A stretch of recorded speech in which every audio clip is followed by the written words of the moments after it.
जय श्री राम। कल मैंने बताया कि वास्तु के अनुसार आप अपने घर में यदि चारों दिशाओं में किसी भी दिशा में पूर्वमुखी, दक्षिणमुखी, पश्चिममुखी, उत्तरमुखी किसी भी दिशा में गेट लगाना चाहते हैं तो आप कहाँ पर लगाएं। आज का जो विषय है वो आपको, अगर आप घर बनाना चाहते हैं तो कहाँ पर कौन सी चीज़ बनाएं, जैसे बेडरूम हो गया, टॉयलेट हो गया, किचन हो गया, मंदिर हो गया, कहाँ पर कौन सी चीज़ बनानी चाहिए वास्तु के अनुसार और कहाँ पर नहीं बनानी चाहिए। यदि वहाँ पर बनाते हैं तो कौन कौन से नुकसान हैं, ये सारी बातें इसी वीडियो में बताने वाले हैं। वीडियो लंबी ज़रूर होगी, लेकिन यदि आपको पूरी जानकारी चाहिए तो वीडियो को पूरा ज़रूर देखिए। देखिए क्या होता है कि यदि आपको घर में कोई दिक्कत है, पैसे की दिक्कत है, बीमारी की दिक्कत है, कर्ज की दिक्कत है, किसी भी प्रकार की दिक्कत है, तो मैं ये तो नहीं कहता कि वास्तु से ही सारी दिक्कत है। वास्तु ही सब कुछ नहीं है, लेकिन वास्तु भी एक कारण है। सब कुछ वास्तु तो नहीं है, लेकिन एक कारण वास्तु भी है। जैसे मान लीजिए क्या करना है, मान लीजिए आपको कोई बहुत बड़ी बीमारी है। अब डॉक्टर ने बताया कि कम से कम साल भर लगेगा ठीक होने में। अब इसमें आप दवा खा रहे हैं, लेकिन यदि आप अपने घर में कुछ वास्तु जो आपके घर में गड़बड़ है, वास्तु दोष है, अगर आप उसको ठीक कर लेते हैं तो लगभग हो सकेगा तो आप 6 महीने में ही ठीक हो जाएंगे। डॉक्टर ने बताया 1 साल लगेगा और आप 6 महीने में भी ठीक हो सकते हैं यदि आप अपने घर का वास्तु सही कर लेते हैं तो। अब चलिए एक एक कर बात करते हैं कि कहाँ पर कौन सी चीज़ बनानी चाहिए और कहाँ पर नहीं बनानी चाहिए। यदि वहाँ पर आप बनाते हैं तो क्या नुकसान है। सबसे पहले मंदिर की बात कर लेते हैं। घर में मंदिर कहाँ कहाँ पर बनानी चाहिए, ठीक है। तो ये पूर्व दिशा है। ये मान लीजिए ये आपका घर है। वास्तु के जो देवता होते हैं, मैंने देवता लिख रखा है। टोटल 45 प्रकार के देवता होते हैं। बाहरी जो देवता होते हैं उनको मैंने लिख रखा है, जो कि 32 प्रकार के होते हैं। आंतरिक जो देवता होते हैं वो 13 प्रकार के होते हैं, जो मैंने नहीं लिखा है। बाहरी देवता 32 प्रकार के जो होते हैं उनको मैंने लिखा है। अब बात करते हैं सबसे पहले मंदिर की। मंदिर कहाँ पर आपको बनाना चाहिए। देखिए सबसे पहले सबसे अच्छा जो माना जाता है, नॉर्थ ईस्ट की दिशा में उत्तर और पूर्व के मध्य को नॉर्थ ईस्ट कहा जाता है, इसे ईशान कोण भी कहा जाता है। यहाँ पर यदि आप मंदिर बनाते हैं, इस दिशा में अगर आप मंदिर बनाते हैं तो सबसे अच्छा माना जाता है। दूसरा नंबर, यहाँ पर आप जल की भी व्यवस्था करवा सकते हैं, ठीक है। उसके बाद दूसरा नंबर कहाँ बना सकते हैं मंदिर, तो दूसरा नंबर आप पूर्व दिशा में बना सकते हैं। लेकिन पूर्व दिशा, एक पूर्व दिशा की दीवार है, पूर्व दिशा में बना सकते हैं। कहाँ तक बना सकते हैं आप, ये पूर्व दिशा की दीवार है तो आप केवल यहीं तक बना सकते हैं, इससे आगे आपको नहीं बढ़ना है, ठीक है। ये अग्निकोण है, यहाँ से आपको आगे नहीं बढ़ना है, ठीक है। इसका आपको ध्यान रखना है। साउथ ईस्ट में यानी अग्निकोण में आपको नहीं जाना है। आप यदि मंदिर बनाना हो तो नॉर्थ ईस्ट से लेकर यहाँ तक आधे तक आप बना सकते हैं, यानी पूर्व की जो दीवार है तो आधी दीवार तक आप मंदिर कहीं भी बना सकते हैं, अगर यहाँ पर आपको नहीं बन रहा है तो। दूसरा नंबर, यहाँ पर, यहाँ से लेकर यानी उत्तर के मध्य तक, उत्तर की पूरी दीवार है तो आधा उत्तर की दीवार ले लीजिए और यहाँ तक, इसके बीच में भी आप मंदिर बना सकते हैं, ठीक है।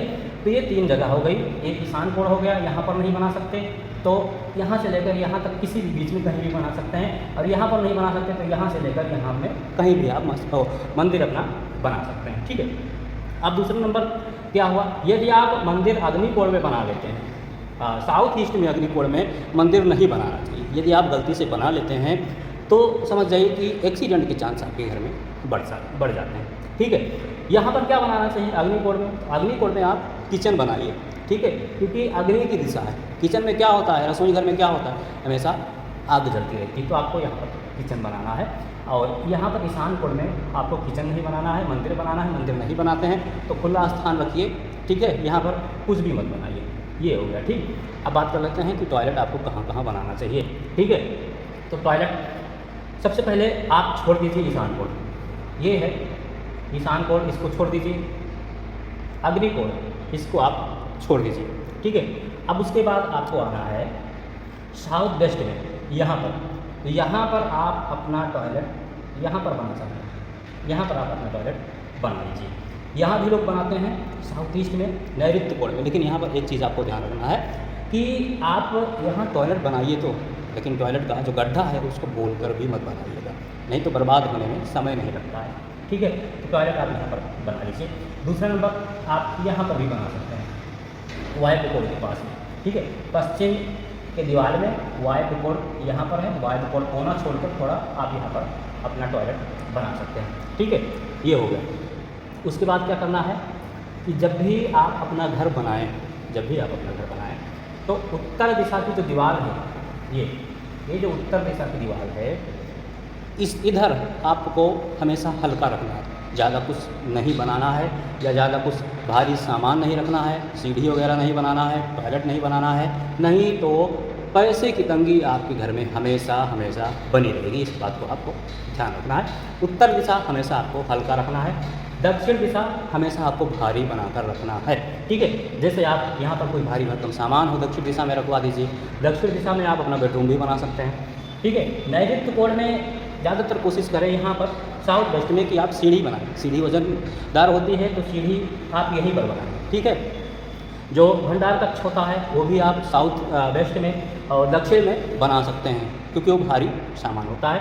यदि आप घर के मुखिया हैं तो घर के मुखिया हैं तो भी आप साउथ वेस्ट में नैऋत्य कोण में आप अपना अगर बेडरूम बनाते हैं जो घर के मुखिया हैं तो सबसे अच्छी बात है। यदि उस घर में उन्हें सम्मान नहीं मिलता है तो खास करके साउथ वेस्ट में वो अपना बेडरूम जरूर बनाए जो घर के मुखिया हैं। अब बात करते हैं, यदि किसी के घर में कोई लड़की है और शादी की उम्र हो गई है उस लड़की की, फिर भी शादी नहीं हो रही है, तो उसको जो रूम है उसका रूम आप करवा दीजिए वायव्य कोण में, नॉर्थ वेस्ट में। ठीक है, नॉर्थ वेस्ट में उसको रूम दे दीजिए। आप देखेंगे क्योंकि ये जो दिशा होती है वायु की दिशा होती है, यहाँ पर ज़्यादा दिन कोई टिक ही नहीं सकता। अगर आप बाहर जाने की तैयारी कर रहे हैं, विदेश जाने की तैयारी कर रहे हैं या बाहर जॉब पाने की तैयारी कर रहे हैं, तो भी आप अपना रूम यहाँ पर बना लीजिए। आप अपना रूम यहाँ पर फिक्स कर लीजिए, क्योंकि ये वायु की दिशा है, वायु एक जगह रुकती नहीं है। तो यदि घर में कोई लड़की है, शादी की उम्र हो गई, शादी नहीं हो रही है, तो भी आप वहाँ पर रूम दे दीजिए। हाँ, इस बात का आपको ध्यान रखना है कि यह लड़की की अभी शादी नहीं कर रही है तो भूल से भी यहाँ पर आपको रूम उसको नहीं देना है। इस बात को आपको ध्यान रखना है। ठीक है, उसके बाद ये जो घर के बीचों बीच ब्रह्म स्थान होता है, इसको ब्रह्म स्थान बोलते हैं। ठीक है, खास करके इसको भी आपको ध्यान रखना है कि कभी भी यहाँ पर कुछ भी चीज़ नहीं बनाना है, कोई भी चीज़ निर्माण नहीं करना है। कुल मिला के यहाँ पर आपको खाली स्थान रखना है। ये घर का ब्रह्म स्थान होता है। ठीक है, यहाँ पर आपको कोई भी चीज़ नहीं बनाना है। दूसरी बात, ईशान कोण की बात कर लें। ईशान कोण में यदि आप टॉयलेट बना लेते हैं, ठीक है, या सीढ़ी बना लेते हैं, कोई भी वास्तु दोष हो गया, ईशान कोण में वास्तु दोष है, तो आप सिर की आपको दिक्कत हुई, सिर दर्द की, माइग्रेन की, या यहाँ पर नसों की दिक्कत हो सकती है, ये आपको समस्या लगी रहेगी। पैसा टिकेगा ही नहीं, ज़्यादातर बीमारी में ही जाना है यदि आप ईशान कोण में अपना टॉयलेट बनाते हैं तो। ठीक है, उसके बाद सबसे जो खतरनाक होता है, खतरनाक जो होता है सबसे ज़्यादा, वो होता है साउथ ईस्ट। यहाँ पर यदि आप अग्नि कोण में यानी कि पूर्व और दक्षिण की दिशा में यदि आप टॉयलेट बनाते हैं तो मैंने बताया कि एक्सीडेंट के चांस बढ़ जाते हैं। दूसरा नंबर, यदि आप यहाँ पर मेन गेट भी पूर्वमुखी अग्नि कोण में साउथ ईस्ट में पूर्वमुखी गेट यदि आप बना लेते हैं तो घर के मुखिया के लिए बहुत खतरनाक होता है। जहाँ तक मैंने पढ़ा है कि उस घर में जो मुखिया होगा वो पुरुष नहीं होगा।